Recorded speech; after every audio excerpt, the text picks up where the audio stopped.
Olá, você, professora Júlia Andrade na área. Saiu o edital do DPEM, né? DPEM com vencimentos iniciais acima de R$ 6.000, nível médio, tem nível superior, mas esse é para o nível médio, até o assunto que eu vou tratar agora. Então, se você está querendo fazer concurso, tire seu preconceito de lado e vá fazer este concurso. Por quê? Porque vão corrigir mais de 2.000 discursivas. Então, a chance é muito grande. Tire seu preconceito de lado e vá ser servidor público federal. Porque quem foi no passado e eu aconselhei, até hoje as pessoas me são muito gratas por esse conselho, tá bom?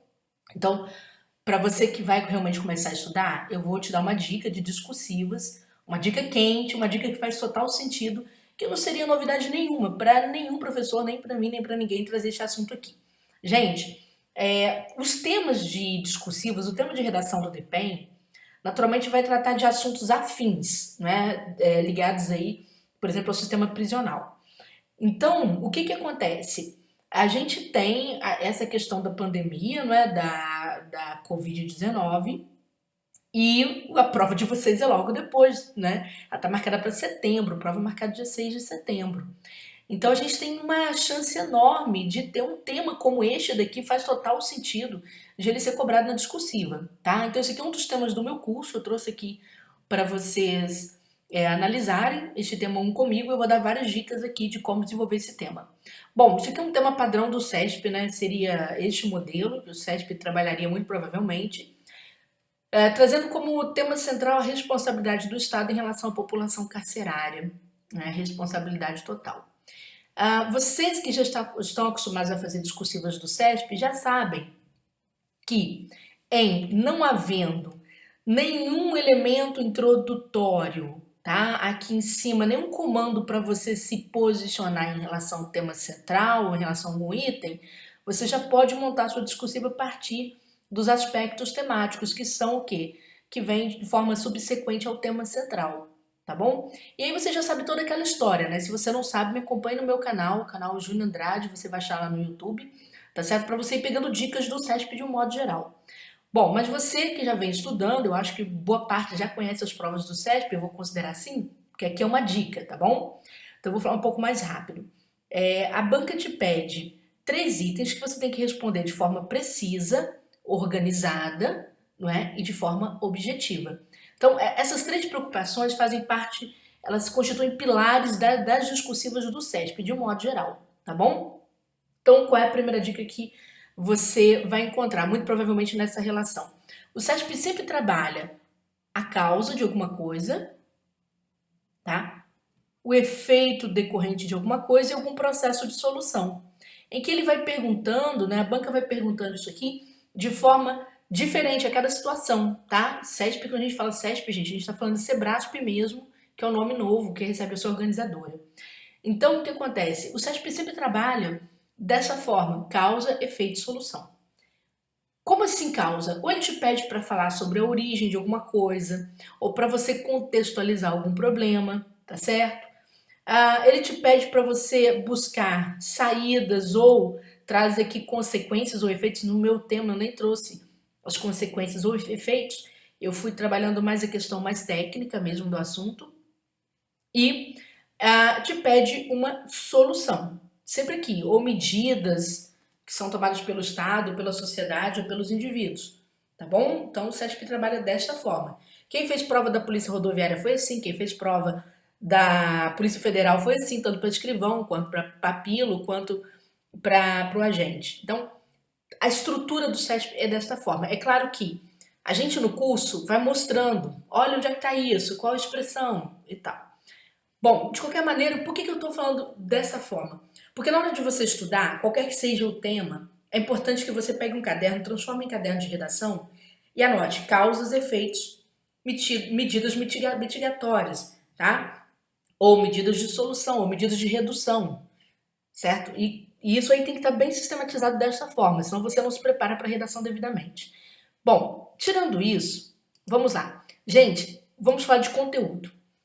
A situação da Covid-19, o sistema prisional, é bastante preocupante. Por quê? Porque o Brasil não se preparou nem para fora, né, do sistema prisional, quanto mais para dentro. É claro que o DPEM vem tomando uma série de medidas para conter o avanço da pandemia para dentro do sistema prisional. Então vamos pensar, né? Aqui, a primeira coisa que a banca vai fazer é sempre isso aqui, a origem. Você contextualizar o sistema carcerário brasileiro, tá? Em meio a essa pandemia.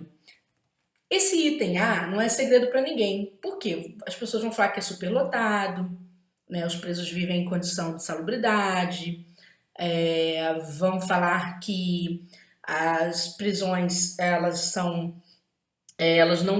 não são limpas, né? Não há condições de higiene, há problemas de saúde de base dos presos, muitos presos com tuberculose, tá certo? Então, você tem todo um quadro em que o ingresso do coronavírus para dentro vamos dizer assim, dos presídios brasileiros é uma verdadeira tragédia, tudo bem? Então, esse é o contexto. Tá, isso aí você vai escrever do seu jeitinho, com bastante simplicidade, simplicidade mesmo, tá? O CESP não é uma banca que gosta de redações muito complexas, tá bom? Quanto mais simples, mais objetivo, melhor. Aí a banca vai entrar em questões técnicas, que é natural. Natural. Por quê? Porque embora a banca fale no seu edital que você vai tratar de atualidades, ela limita as atualidades em relação a assuntos que são concernentes ao contexto, ao campo semântico do DPEM, ao campo de palavras e ideias do DPEM, tá bom? Então, por exemplo, quando ela joga para você alternativas ao cerceamento da liberdade, ela quer que você pense o que poderia acontecer, né, para que houvesse um esvaziamento ou uma redução de ingressos dentro do sistema carcerário, por exemplo. Então você vai pensar em alternativas como, sei lá, você pode falar em conversão da pena restritiva de liberdade, por exemplo, em prestação pecuniária, não é? A perda poderia haver o quê? Uma pena que simbolizasse a perda de bens e valores tá certo? Da pessoa punida, né? Você poderia falar numa justiça restaurativa que impediria o ingresso de presos dentro do sistema, na justiça restaurativa em que as partes, tanto a vítima, né, quanto o autor, são colocados ali cara a cara para um acerto, né, para uma resolução de conflito. Você poderia pensar em serviços prestados à comunidade ou à própria administração pública. E tem aquelas questões mais ideais, que não são questões que ainda estão previstas no nosso processo de execução penal, mas você tem isso existindo no mundo, que é o caso das prisões abertas, tá bom? Então, item B, nós temos, por exemplo, o CESP gosta muito dessas ideias, tá, gente? Caso das prisões abertas, as famosas prisões abertas. Como é que é isso? Por que o CESP gosta? Aí vão conselhos. Vou falar para vocês que querem para a área de segurança. O que vocês pensam para a banca não importa, mas importa vocês terem competência para fazer o texto e passar. Se a banca tem um perfil X, ela atua como um cliente de vocês. Você não vende o sanduíche que você gosta para o seu cliente, você vende o sanduíche que o seu cliente quer comer. Concorda comigo?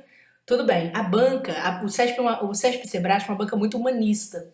Então, tudo que você propõe como solução menos punitiva e mais pedagógica, ela recebe melhor. Então fica essa dica. Por exemplo, o sistema de prisões abertas é um sistema que começou na Finlândia, começou o quê? Ainda? Década de 30, lá do século 1930, século 20, né, quando a Finlândia resolveu passar para a mão dos presos a administração, tá certo? Das suas carceragens.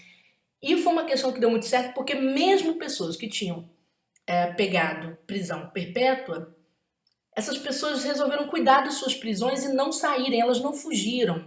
O índice de pessoas que fugiram era muito pequeno. De modo que o Estado economizava, a população passou a aceitar isso de uma forma menos preconceituosa, né? E é uma prisão mais humanizada, porque o cara trabalha, o cara planta, o cara abre, ele tem a chave da cela, ele sai, ele volta, ele aceita que ele está preso. Então você fala assim, mas isso é um mundo ideal. Sim, mas tu está fazendo concurso. E quando a gente está fazendo concurso, a gente tem que pensar qual seria a redação ideal. Então você tem o exemplo de prisões abertas, que a gente não tem como alternativa dentro do nosso sistema, mas é uma alternativa existente em alguns países muito avançados. É claro que você tem uma outra educação, outro contexto, mas serve para redação, serve para você trazer para aquela questão ali, tá? Bom, a última dica é a questão do encarceramento com respeito à dignidade da pessoa humana. Vamos lembrar que o texto está falando, o tema trata da pandemia da Covid. Então a gente vai pensar em tudo, né? Quando a gente chega neste último item, muitos alunos vão responder com base nos seus conhecimentos peculiares. Mas há alunos muito, preste atenção, muito antenados com o papel da instituição para a qual vão fazer o concurso. E aí dá diferença total. Por quê? O encarceramento com respeito à dignidade da pessoa humana, você pode trazer que esse encarceramento feito principalmente em época de Covid pode ter como processos de, vamos dizer assim, de construção de saídas, né, para se evitar a pandemia dentro dos presídios, por exemplo, ações do próprio Estado, ações do próprio DPEM. Que tipo de ação, gente? Várias. Por exemplo, a gente tem unidades prisionais, né, unidades penais federais administradas pelo DPEM, em que o DPEM está fazendo o seguinte: as famílias vão visitar? Vão, mas aí é uma redução da visita. E como é que é feita essa visita? Faz-se um procedimento, por exemplo, de videochamada para pessoas que estão cadastradas a entrarem em contato com seus parentes no sistema prisional, né?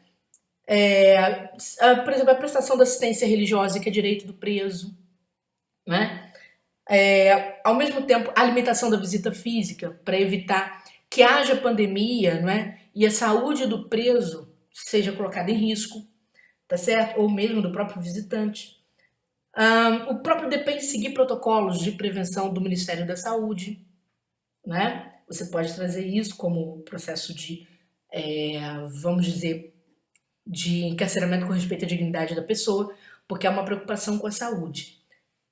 Por exemplo, o departamento, né, fazendo um estudo das necessidades de insumos de saúde, como, por exemplo, a necessidade de álcool em gel, máscaras, né, jalecos, ou seja, aquilo tudo que é necessário para se prevenir a Covid-19. E o isolamento preventivo também pode ser, se a gente pensar naquela população das pessoas em situação de privação de liberdade, as pessoas são beneficiadas com a saída temporária, né? O que eles têm feito? Eles têm feito também o quê? Uma avaliação minuciosa dessas pessoas antes delas saírem e quando elas voltam para o sistema, tá? Elas reingressam no sistema. Então elas são colocadas em isolamento preventivo, até uma avaliação de uma equipe de saúde, tá certo? Outras questões mais avançadas, se a gente fosse pensar aqui exatamente para o item C, eu poderia pensar em questões de política mesmo, tá? De política pública, tá certo? De política pública. Nós falamos de ações assim mais operacionais, né, do próprio DPEM. Mas, por exemplo, o que poderia haver na ideia do encarceramento com respeito à dignidade da pessoa humana? Por exemplo, uma redução da população prisional é o que mais se defende. O Conselho Nacional de Justiça está estudando esse tipo de posturas. Aí você fala de postura, não é? Aí você diz assim: mas já vão tirar os presos, eu sou contra. Não é o que você pensa, é o que é melhor para você passar no concurso. A gente não faz redação com sentimento, a gente faz redação com razão, tá bom? Então, por exemplo, mas se você pensar um pouquinho faz sentido. O que eles estudam? Eles estudam, por exemplo, beneficiar com a liberdade as pessoas que estão em situação de risco. Por exemplo, aqueles presos que têm mais de 60 anos, que são, por exemplo, soropositivos, são diabéticos ou têm câncer, tá certo? E pessoas que não foram acusadas de crimes violentos. Então haveria ali uma série de critérios para esses presos saírem e afrouxar um pouco aquela superlotação do sistema, tá bom? Outra medida também que já se vem fazendo no Brasil é a redução de fluxo de ingressos. O que é redução de fluxo de ingressos? Você condenar menos a privação de liberdade, optar por outras formas, chamadas formas alternativas. Então, quando você, olha só, preste atenção, quando você opta por essas soluções, principalmente essa última que eu falei, ela bate com o item B, o que gera coerência, tá bom? Bom, galera, essa foi a dica que eu dei para vocês, né, para vocês pensarem um dos temas, por onde pensar, por onde começar. Se vocês gostaram, né, e querem estudar conosco, nós temos no Turma de Redação um curso com teoria estrutural do CETP, teoria gramatical, 6 discursivas, português em provas comentadas incluído, tá certo? Em que você, olha só, você vai dispor de no máximo 3 vezes de R$ 63,75 para você se preparar para o seu concurso, tá bom? Esse curso está em promoção até o final de maio, tá? Você pode até pagar em 12 vezes, porque é seu critério. Mas ali sem juros, 3 vezes R$ 63,75. E você vão ser os melhores R$ 60 da sua vida se você amanhã se tornar servidor público. Aí você vai pensar nessas parcelas que você fez esse investimento e você vai sair desse estado de liquidez, de estado ruim, né? Que tem muita gente que está passando por ele, principalmente nesta época, tá? Beijo grande para você, até a próxima dica.